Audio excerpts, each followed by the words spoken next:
Silent was the future. Year 2525.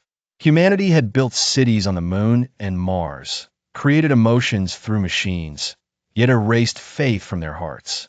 On Earth, greed outweighed benevolence.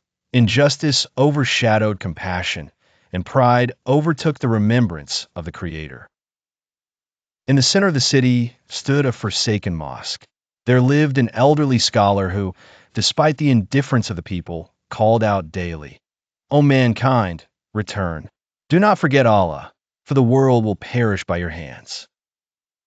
But the city laughed, saying, "Old man, in this age of science and technology, fear cannot be instilled through tales of the one above." One day, the sky grew heavy for morning. Clouds formed an unusual hue, not black, but ash and blood blended into an ethereal shadow. By noon, the first drop fell. At first, people watched in astonishment. This rain was not cold, but warm and smelled of metal. Then, one by one, whoever the rain touched fell to the ground. Smoke rose from their bodies, blood ceased, flesh melted off bones. Before their eyes, the city transformed into a valley of skeletons. None could escape. Except at one place. The old mosque's roof was undisturbed, shielded by an invisible force. The elderly scholar was in prostration, weeping. "O my Lord, I am but a humble servant.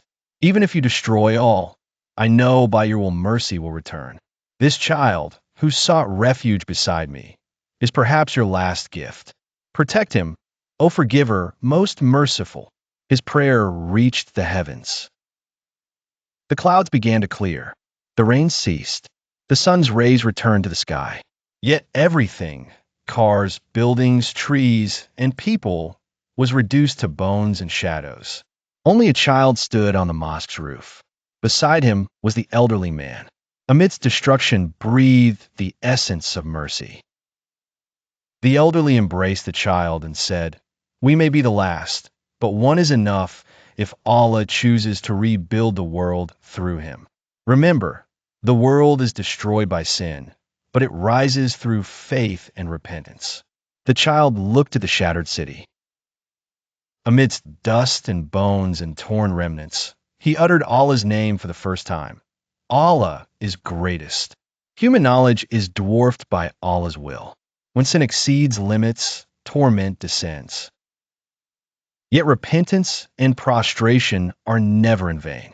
Those who survive inherit the responsibility of a new world.